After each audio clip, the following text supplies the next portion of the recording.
Tes. Kemudian pertanakan juga tumbuh 7,07%. Tes. Itu disebabkan karena Masuk. ya, produksi unggas meningkat karena adanya dorongan permintaan baik untuk pemenuhan dalam negeri maupun untuk ekspor. Nggak apa-apa, saya hidupin dari sekarang nggak apa-apa.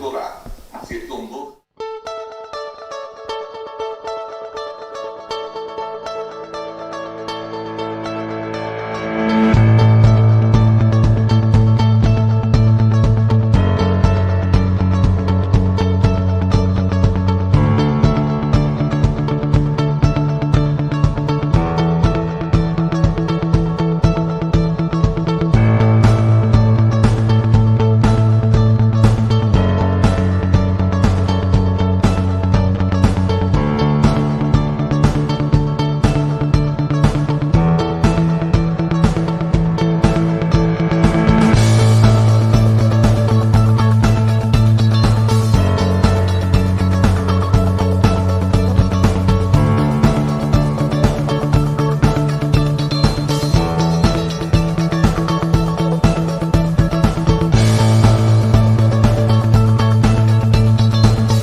Assalamualaikum warahmatullahi wabarakatuh. Salam sejahtera untuk kita semua. Salam, Om Swastiastu, Namo Buddhaya, salam kebajikan. Yang terhormat pimpinan instansi vertikal, yang saya hormati Bapak Ibu Kepala OPD di lingkup Provinsi Sulawesi Barat, Pak Ibu Kepala Kabupaten, rekan-rekan media beserta segenap hadirin yang berkenan hadir pada hari ini. Kami BPS Provinsi Sulawesi Barat kembali merilis salah satu indikator strategis yang mungkin sudah ditunggu-tunggu, yaitu pertumbuhan ekonomi Sulawesi Barat. Bapak Ibu sekalian yang saya hormati, sebelum memulai rilis membacakan hasil penghitungan PDRB triwulan 2 tahun 2021, akan saya awali dengan memflashback kembali ingatan kita terkait dengan kondisi triwulan 2 2021 yang baru kita lalui bersama. Kalau kita ingat pada saat triwulan 2 yang lalu, kondisi COVID meski masih belum bisa dikatakan hilang, namun triwulan 2 yang lalu kita sama-sama mengalami bahwa kasus harian mengalami penurunan, kemudian yang membuat terjadinya relaksasi aturan pembatasan sosial yang kemudian membuat masyarakat khususnya di Sulawesi Barat beraktivitas cukup normal, bahkan boleh dibilang relatif normal, hampir sama dengan sebelumnya. Intensitas mobilitas penduduk juga semakin tinggi yang ditandai dengan makin meningkatnya penggunaan berbagai mode transportasi, baik itu darat, laut maupun udara.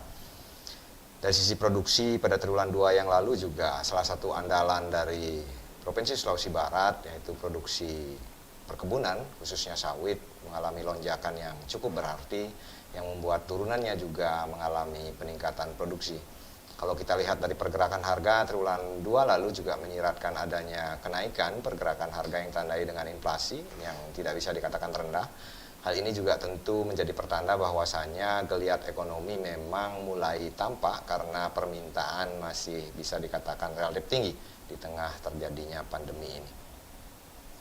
Bapak Ibu yang saya hormati, dari fenomena yang tentu memiliki hubungan yang tidak kecil dengan kondisi pertumbuhan ekonomi di Sulawesi Barat, apa yang kami catat, apa yang kami hitung di triwulan 2 2021 mendapatkan bahwa pada triwulan 2 tahun 2021 ini ekonomi Sulawesi Barat tercatat mengalami pertumbuhan 5,44% secara year on year, atau ekonomi Sulawesi Barat tumbuh 5,44% ketika dibandingkan dengan kondisi yang sama di kondisi triwulan yang sama di tahun sebelumnya, tahun 2020. Pertumbuhan 5,44% ini terjadi karena di triwulan 2 tahun 2021 ini besaran PDRB atas dasar harga konstan di Provinsi Sulawesi Barat itu telah mencapai 8,35 triliun rupiah.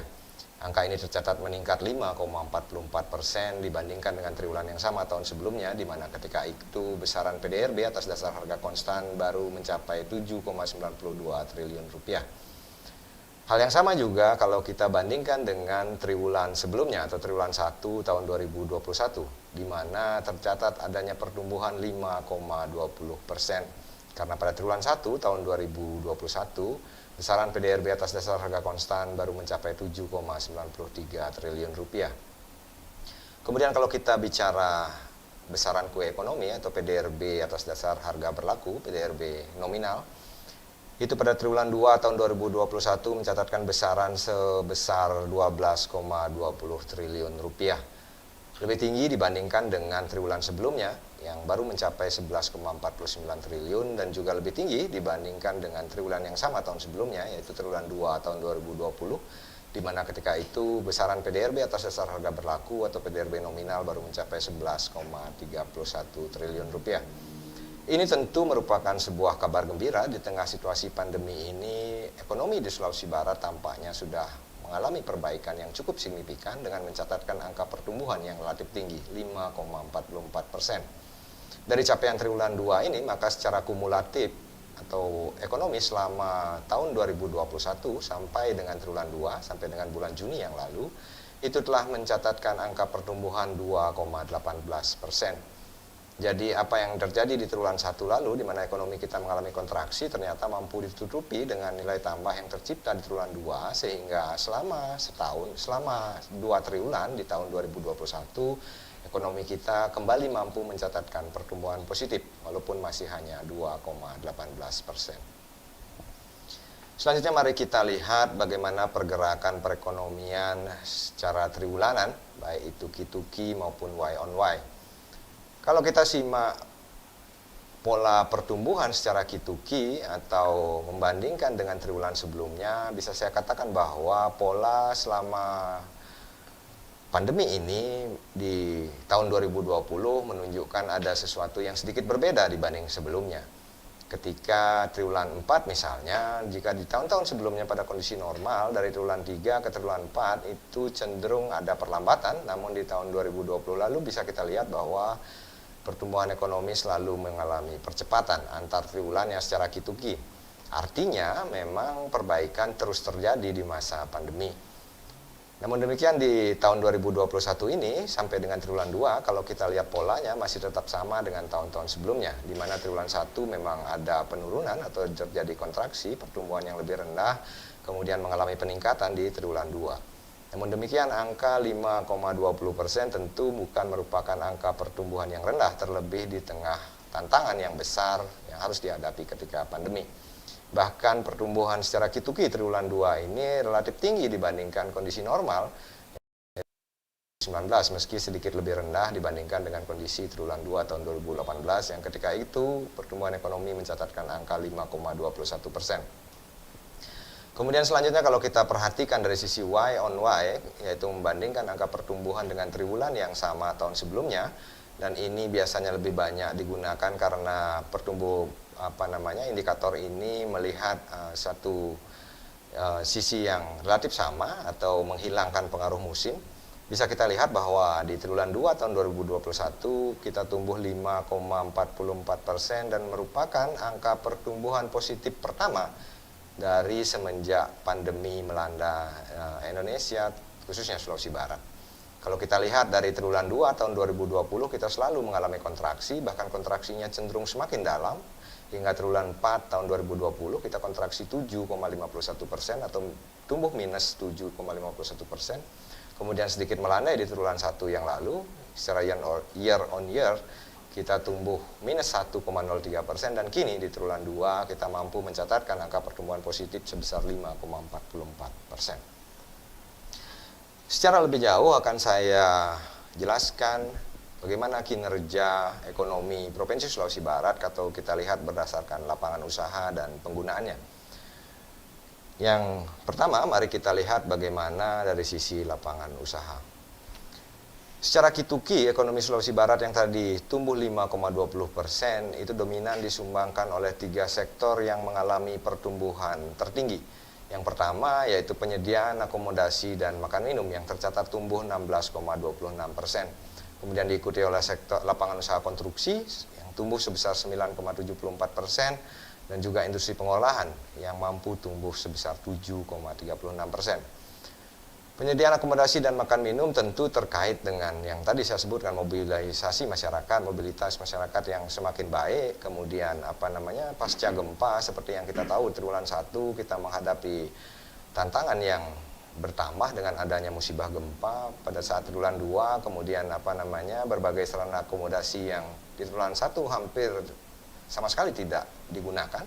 Di triwulan 2 mulai banyak ada pertemuan dan seterusnya, kemudian juga aktivitas restoran karena relaksasi dan mobilitas masyarakat yang semakin tinggi menyebabkan lapangan usaha ini mampu mencatatkan pertumbuhan yang semakin baik. Sehingga akomodasi dan makan minum menjadi lapangan usaha yang mencatatkan angka pertumbuhan tertinggi secara Q2Q. Kemudian untuk konstruksi, begitu juga kita tahu bahwa triwulan 1 banyak bangunan, banyak fasilitas yang rusak, baik itu fasilitas umum maupun bangunan tempat tinggal, yang kemudian di triwulan 2 sudah mulai mengalami perbaikan, berbagai macam perbaikan menyebabkan lapangan usaha ini juga mencatatkan angka pertumbuhan yang relatif tinggi. Industri pengolahan, sebagaimana yang saya sampaikan tadi, produksi dari perkebunan yang utama yaitu sawit itu mencatatkan produksi yang mengalami peningkatan relatif tinggi yang kemudian tentu akan berdampak pada hasil-hasil atau produk-produk olahannya, sehingga lapangan usaha industri pengolahan mampu mencatatkan angka pertumbuhan. Kemudian secara year on year, ini juga memperlihatkan administrasi, penyediaan akomodasi dan makan minum masih menjadi lapangan usaha yang masuk dalam kategori 3 besar, mencatatkan angka pertumbuhan sebesar 12,74% atau menjadi yang tertinggi kedua. Yang pertama yaitu administrasi pemerintahan. Kita tahu bersama bahwa di triwulan 2 yang lalu itu nilai tambah pemerintah yang kita lihat dari sisi inputnya atau dari sisi upah gaji dan penyusutan barang modal menunjukkan peningkatan yang relatif besar. Di situ ada distribusi gaji ke-13 dan 14 untuk THR pegawai negeri dan juga pembelian barang modal yang kemudian menyebabkan penyusutan barang modal menjadi relatif tinggi, sehingga nilai tambah sektor pemerintah juga tercatat relatif tinggi 15,04%. Penyediaan akomodasi dan makan minum sudah saya sampaikan tadi. Kemudian untuk jasa keuangan dan asuransi yang tercatat tumbuh 12,02%, secara tidak langsung ini juga menyiratkan bahwasanya memang geliat ekonomi di Sulawesi Barat di triwulan 2 yang lalu masih relatif lebih baik dibandingkan dengan triwulan yang sama tahun sebelumnya. Perbankan sebagai lembaga intermediasi tentu mempunyai peran yang besar terkait dengan kinerja perekonomian, dan ketika perbankan mampu tumbuh, apalagi tumbuh relatif tinggi, tentu itu juga menunjukkan secara gamblang bahwasanya memang kinerja ekonomi di triwulan itu mampu mengalami perbaikan dibandingkan dengan periode sebelumnya. Selanjutnya kalau kita lihat dari sisi struktur ekonomi Provinsi Sulawesi Barat di triwulan 2 tahun 2021 tampak tidak banyak mengalami perubahan. Ekonomi Sulawesi Barat masih didominasi oleh 3 lapangan usaha utama, yaitu pertanian, perdagangan, industri pengolahan. Kalau digabungkan, ketiganya bahkan memberikan sumbangan sekitar 70% terhadap total ekonomi Sulawesi Barat. Artinya ekonomi Sulawesi Barat sangat terpengaruh terhadap kinerja ketiga lapangan usaha ini. Bahkan kalau kita tambahkan di lapangan usaha konstruksi dan jasa pendidikan, dari 6 ini sudah memberikan kontribusi lebih dari 80% terhadap ekonomi Sulawesi Barat. Namun demikian Bapak Ibu, kalau kita lihat dari sisi struktur, ketiga lapangan usaha dominan ini tidak seluruhnya memiliki kontribusi yang semakin meningkat. Pertanian misalnya, meski masih menjadi lapangan usaha utama di Provinsi Sulawesi Barat, namun kalau kita lihat dari besarnya sumbangan pada triwulan 2 tahun 2021 ini mencatatkan adanya sedikit penurunan. Ketika triwulan 2 tahun 2020 sumbangan sektor pertanian sudah mencapai 43,57% terhadap total perekonomian. Saat ini sumbangannya hanya mencapai 42,95%. Sebenarnya ini adalah sebuah fenomena menarik dan sebagai suatu fenomena yang kembali lagi menunjukkan betapa sektor pertanian merupakan sektor yang paling bisa bertahan di tengah keterpurukan ekonomi. Kenapa kontribusinya besar mencapai 43,57%? Karena ketika itu COVID baru saja melandai menjadi sesuatu yang memang menyetop hampir semua aktivitas perekonomian, dan pertanian merupakan satu dari sedikit lapangan usaha yang mampu bertahan. Itulah yang menyebabkan kontribusi sektor pertanian ketika itu relatif besar. Kemudian sektor perdagangan juga mengalami hal yang sama. Kini sumbangannya sebesar 10,38%. Namun ketika triwulan 2 tahun 2020 sektor perdagangan telah menyumbang 17,07%. Industri pengolahan tidak banyak mengalami perubahan, kisaran sumbangannya masih sekitar 10%. Bapak Ibu sekalian, kalau kemudian kita bandingkan dengan angka pertumbuhannya di sisi kanan grafik yang terlihat di layar, dapat disimak bahwasanya di triwulan 2 tahun 2021 ini hampir semua lapangan usaha mencatatkan pertumbuhan yang positif. 16 dari 17 lapangan usaha atau hanya satu yaitu real estate yang tercatat masih mengalami pertumbuhan negatif atau kontraksi. Pertumbuhannya mencapai minus 2,62%, sementara sektor-sektor yang lain, lapangan usaha yang lainnya mencatatkan adanya pertumbuhan. 3 sektor utama yang memberikan kontribusi besar sebagaimana yang saya sampaikan tadi, masing-masing untuk pertanian mencatatkan pertumbuhan 3,63%. Kabar baiknya adalah kontribusi atau pertumbuhan yang dialami oleh pertanian pada saat ini masih lebih tinggi atau mengalami percepatan dibandingkan dengan triwulan 2 tahun 2020 yang lalu. Jadi ketika pertanian sebagaimana yang saya sampaikan tadi menjadi tulang punggung pertumbuhan triwulan 2 yang lalu, itu tumbuh 3,49% dan kini angka pertumbuhannya semakin baik, 3,63%. Dan ini tentu didorong oleh kinerja sektor perkebunan yang menjadi motor penggerak utama sektor pertanian. Kemudian perdagangan mencatatkan pertumbuhan 6,94%, padahal di triwulan 2 tahun 2020 ketika awal Covid, perdagangan mengalami kontraksi atau tumbuh minus 3,51%. Ini tentu merupakan suatu yang wajar karena ketika itu mobilitas penduduk, kemudian transaksi dan seterusnya memang mengalami penurunan yang luar biasa. Industri pengolahan juga mencatatkan hal yang sama, kini tumbuh 6,63%, sementara sebelumnya itu mengalami kontraksi 0,07%. Untuk selengkapnya bisa dilihat di BRS kami nanti yang bisa di-download di akhir rilis ini. Kemudian saya akan mencoba untuk menjelaskan satu persatu secara lebih rinci lapangan usaha yang memberikan kontribusi besar. Dimulai dari pertanian. Untuk lapangan usaha pertanian, sebagaimana yang saya sampaikan tadi, tercatat tumbuh 3,63%. Laju pertumbuhan year on year sebesar 3,63% atau terciptanya nilai tambah di triwulan 2 2021 ini yang mencatatkan pertumbuhan positif, membuat lapangan usaha ini secara kumulatif juga sudah mampu menunjukkan capaian yang positif. Secara kumulatif atau C2C sampai dengan triwulan 2, sektor pertanian mencatatkan angka pertumbuhan sebesar 1%. Beberapa fenomena yang bisa saya sampaikan yang terkait dengan kinerja sektor pertanian, jadi bisa Bapak Ibu lihat di tampilan layar, ada beberapa fenomena yang kami tampilkan, tapi tentu ini bukan merupakan keseluruhan data yang digunakan untuk menghitung nilai tambah sektor pertanian, karena mungkin ada sekitar ratusan data yang harus kami kumpulkan untuk meng-create nilai tambah di sektor pertanian. Ini hanya beberapa yang mungkin bisa memperjelas kenapa sektor ini tumbuh 3,63%. Yang pertama yaitu produksi sawit itu mengalami peningkatan sekitar 16,23%. Sebagaimana yang saya sampaikan tadi, sawit merupakan salah satu motor penggerak di pertanian, khususnya perkebunan. Kemudian kakao di triwulan 2 ini juga sedang mengalami puncak panen.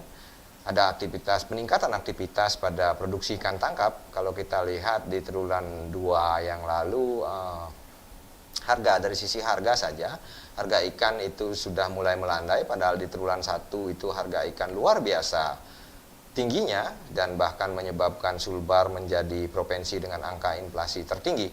Itu dominan disebabkan oleh suplai yang makin bagus di triwulan 2 karena adanya peningkatan aktivitas produksi ikan tangkap. Kemudian di sisi lain, meski beberapa yang mengalami pertumbuhan, ada tercatat beberapa subsektor juga mengalami penurunan produksi.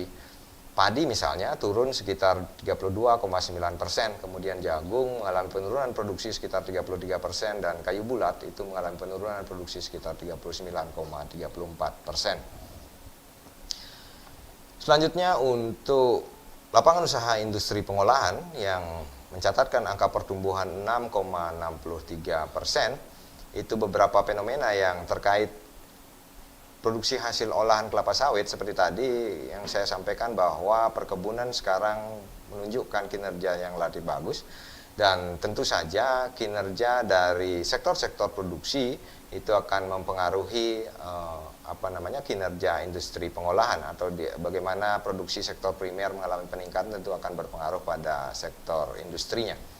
Peningkatan pada produksi sawit tentu juga berpengaruh terhadap produksi hasil olahannya yang menyebabkan industri mengalami pertumbuhan relatif bagus. Kemudian produksi industri barang galian bukan logam juga mengalami peningkatan. Selain itu produksi industri pakaian jadi juga tercatat meningkat. Produksi industri barang logam bukan mesin dan peralatannya juga tercatat mengalami peningkatan, meski di sisi lain itu ada beberapa yang juga masih mencatatkan adanya penurunan, seperti misalnya produksi industri tekstil yang tercatat menurun. Sama halnya dengan pertanian, nilai tambah yang diciptakan pada triwulan 2 tahun 2021 ini telah mampu mengangkat besaran PDRB untuk industri pengolahan mampu berada pada level yang positif secara kumulatif sampai dengan triwulan 2 ini. Jadi secara institusi, industri pengolahan mencatatkan angka pertumbuhan 1,17% karena apa yang tercapai di triwulan 2 ini. Padahal sebelumnya di triwulan 1 bisa kita ingat bersama, industri pengolahan masih mengalami kontraksi sebesar 4,10%.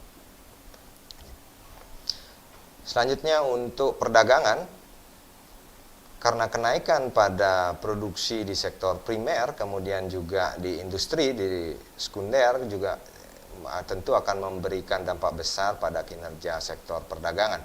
Jadi barang-barang yang diproduksi di domestik mengalami peningkatan dan juga ternyata terjadi peningkatan pada volume barang impor.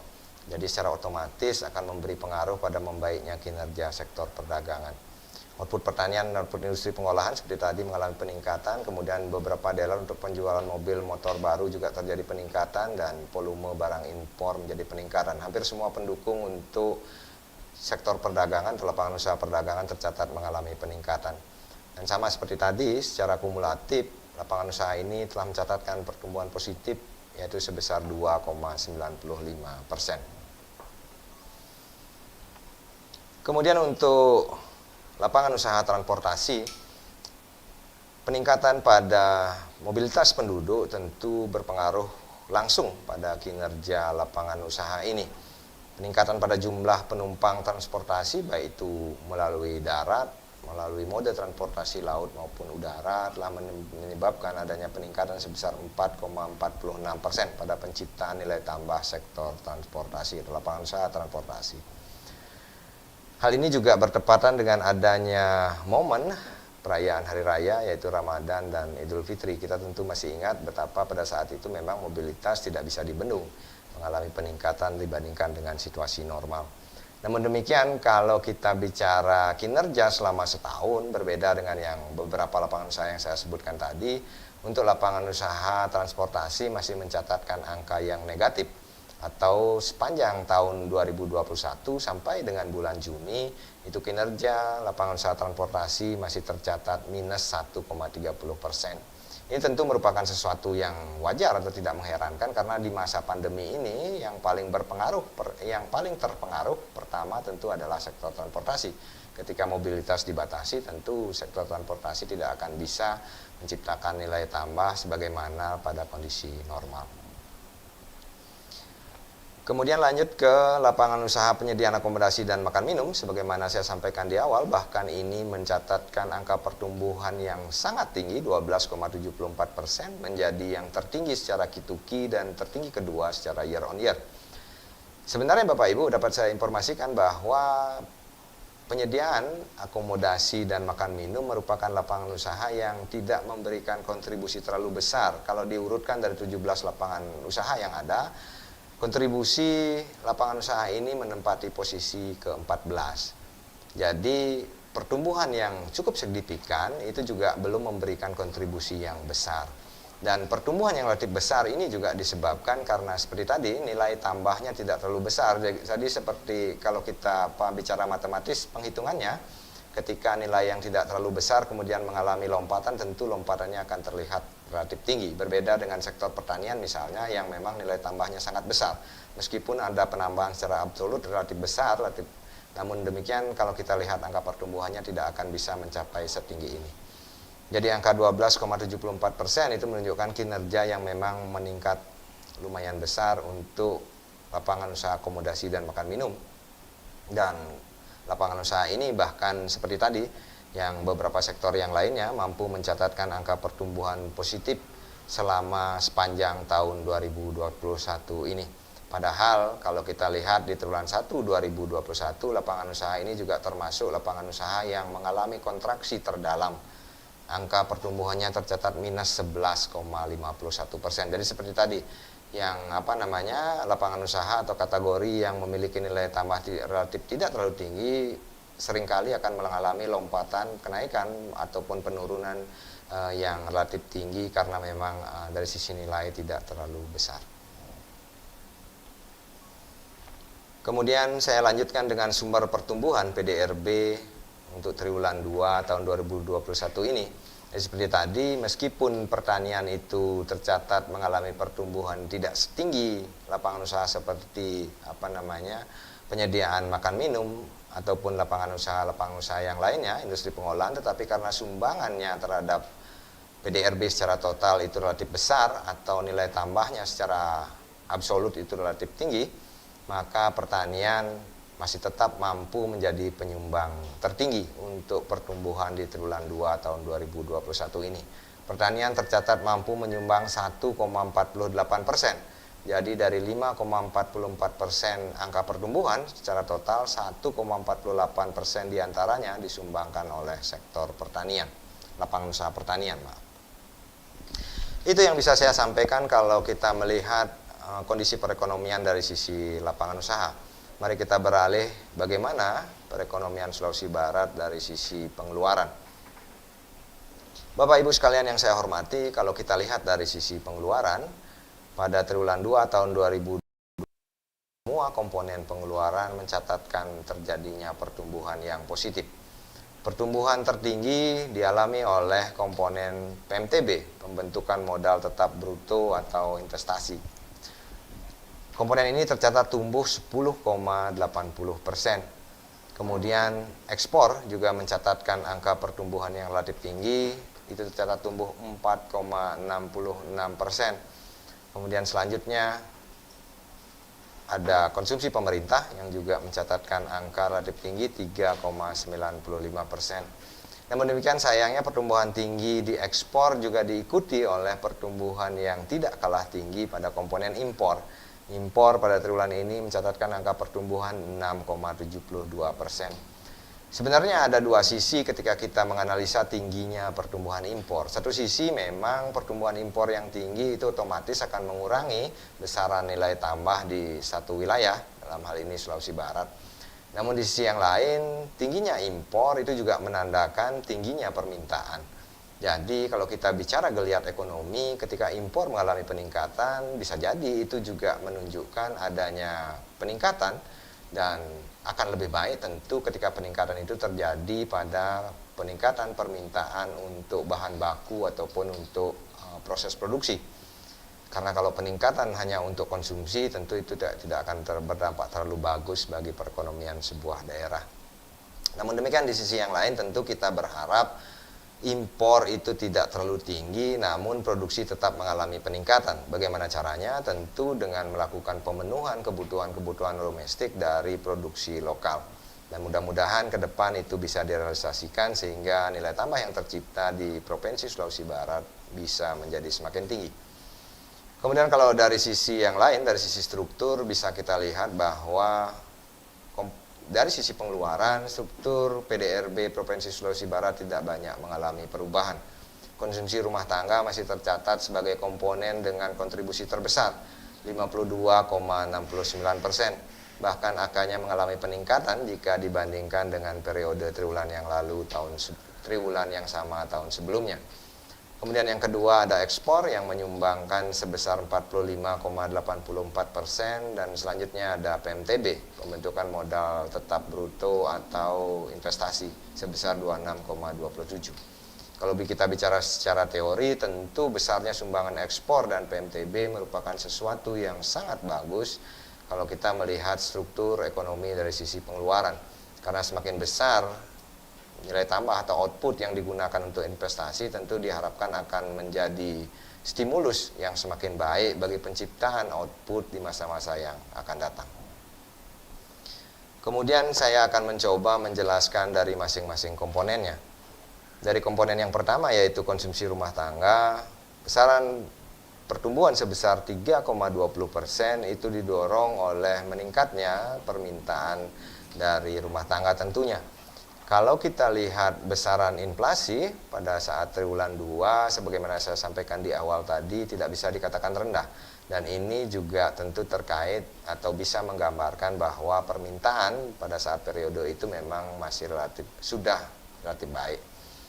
Kemudian juga ada momen hari raya, hari besar, perayaan hari bulan suci Ramadan, kemudian perayaan hari raya Idul Fitri dan Paskah, yang tentu akan mendorong meningkatnya permintaan Dan beruntungnya momen hari raya ini atau peningkatan permintaan ini mampu diikuti oleh daya beli yang juga relatif baik, ditandai dengan peningkatan konsumsi rumah tangga tentunya. Kalau kita lihat dari sisi permintaan ketersediaan listrik, KWH terjual untuk rumah tangga secara kumulatif juga mengalami peningkatan 4,55%. Kemudian juga mobilitas penduduk juga tercatat meningkat. Ini juga menjadi pertanda bahwa memang rumah tangga masih mempunyai daya beli yang relatif baik di triwulan 2 ini, bahkan mengalami peningkatan jika dibandingkan dengan triwulan 2 tahun sebelumnya.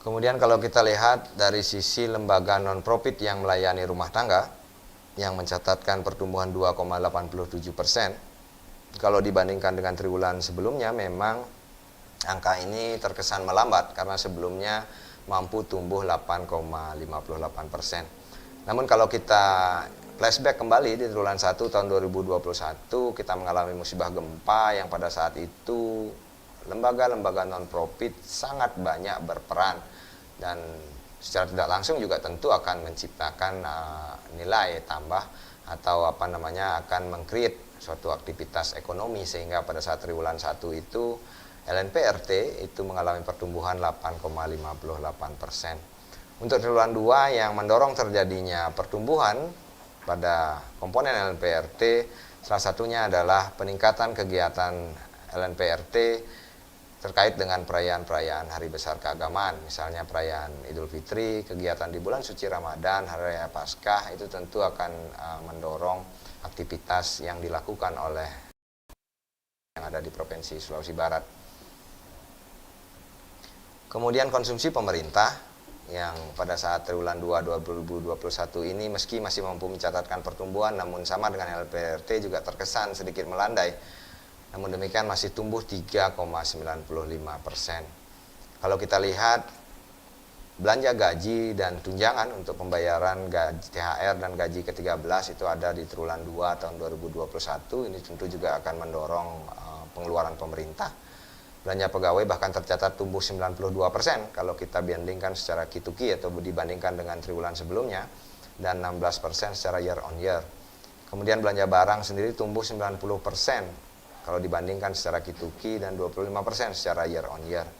Belanja bantuan sosial juga mengalami peningkatan kalau dibandingkan dengan triwulan yang sama tahun sebelumnya tercatat tumbuh 43%, namun secara situasi masih tercatat mengalami sedikit penurunan. Untuk belanja modal sendiri tumbuh 9% secara Q2Q dan 17% secara year on year. Inilah yang mendorong di triwulan 2 tahun 2021 konsumsi pemerintah mencatatkan angka pertumbuhan 3,95% secara year on year, dan secara Q2Q mencatatkan pertumbuhan yang sangat fantastis 36,53%. Dan secara kumulatif angkanya juga masih relatif tinggi 7,50%. Artinya peran pemerintah di Provinsi Sulawesi Barat cukup besar dalam mendorong pertumbuhan ekonomi sampai dengan triwulan 2 tahun 2021. Kemudian saya lanjutkan ke komponen PMTB atau pembentukan modal tetap bruto. Komponen ini merupakan komponen dengan laju pertumbuhan tertinggi 10,80%. Beberapa fenomena yang mendukungnya diantaranya realisasi belanja modal untuk gedung, bangunan, jalan, jaringan, dan irigasi dari APBD maupun APBN itu tercatat mengalami pertumbuhan. Masing-masing 2% untuk Q2Q, 16% secara year on year, dan bahkan 8% kumulatif. Kemudian selain itu realisasi belanja modal peralatan dan mesin, baik itu dari APBD dan APBN juga mencatatkan angka pertumbuhan. Secara Q2Q tumbuh 233%, meski secara year on year dan C2C atau kumulatif itu masih mencatatkan penurunan 36% dan 42%. Kalau kita lihat juga secara gampang bisa kita lihat bagaimana pembangunan juga mulai marak dilakukan di triwulan 2 ini, baik itu untuk pembangunan rumah tinggal maupun berbagai fasilitas yang rusak akibat gempa. Kemudian kalau kita lihat dari sisi ketersediaan, penjualan semen itu juga mencatatkan angka pertumbuhan 5,75% secara Q2Q, 39,83% secara year on year, dan 22,64% secara kumulatif. Ini yang menyebabkan secara year on year PMTB mampu tumbuh 10,80% dan secara kumulatif sudah mencatatkan angka pertumbuhan yang positif, yaitu sebesar 1,18%. Untuk ekspor, Bapak Ibu, itu mencatatkan angka pertumbuhan yang juga relatif tinggi 4,66%. Namun sayangnya seperti tadi saya sampaikan, ini juga diikuti angka pertumbuhan yang tinggi dari sisi impor 6,72%. Kalau kita lihat beberapa fenomena, memang kita bisa melihat dengan mudah bahwasanya aktivitas bongkar maupun muat, baik itu menggunakan mode angkutan laut maupun mode angkutan udara, itu tercatat mengalami peningkatan. Itu artinya aktivitas keluar masuk barang itu memang mencatatkan adanya peningkatan. Itu secara gampang yang bisa Bapak Ibu lihat untuk meng-cross check angka ekspor dan impor, khususnya ekspor dan impor antar wilayah di Provinsi Sulawesi Barat. Untuk ekspor luar negeri sendiri, sebagaimana yang sudah kami rilis pada setiap bulan, itu mencatatkan adanya pertumbuhan 15% secara Q2Q, bahkan 51% secara year on year, dan secara kumulatif tercatat tumbuh 26%. Hal ini yang mendorong secara kumulatif baik ekspor maupun impor telah mampu mencatatkan angka pertumbuhan yang positif. Ekspor tercatat tumbuh positif 0,85%, sementara impor tercatat tumbuh positif lebih tinggi 1,07%. Sekali lagi kita tentu berharap bahwa nantinya pertumbuhan ekspor tidak diikuti oleh pertumbuhan impor yang lebih tinggi, dan bagaimana Provinsi Sulawesi Barat mampu memenuhi kebutuhan domestiknya dari hasil produksi domestiknya. Itu tentu merupakan harapan kita bersama agar kinerja ekonomi menjadi semakin baik dan semakin berkualitas pertumbuhannya tentunya.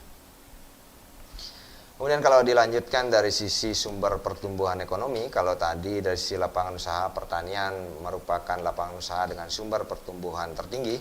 Kalau dari sisi komponen pengeluaran, PMTB atau investasi itu menjadi komponen dengan sumber pertumbuhan tertinggi. Jadi PMTB tidak saja mencatatkan angka pertumbuhan tertinggi 10% lebih, tetapi juga menjadi komponen dengan sumber pertumbuhan tertinggi. Artinya dari 5,44% total pertumbuhan, 2,82% diantaranya disumbangkan oleh PMTB. Kalau kita bandingkan dengan provinsi-provinsi yang ada di Sulampua, maka Provinsi Sulawesi Barat menunjukkan adanya pertumbuhan yang bisa dikatakan relatif baik karena masih lebih baik dibandingkan beberapa provinsi tetangga. Meski kalau dibandingkan dengan Sulawesi Tengah, Papua, Maluku Utara, kita masih jauh lebih rendah.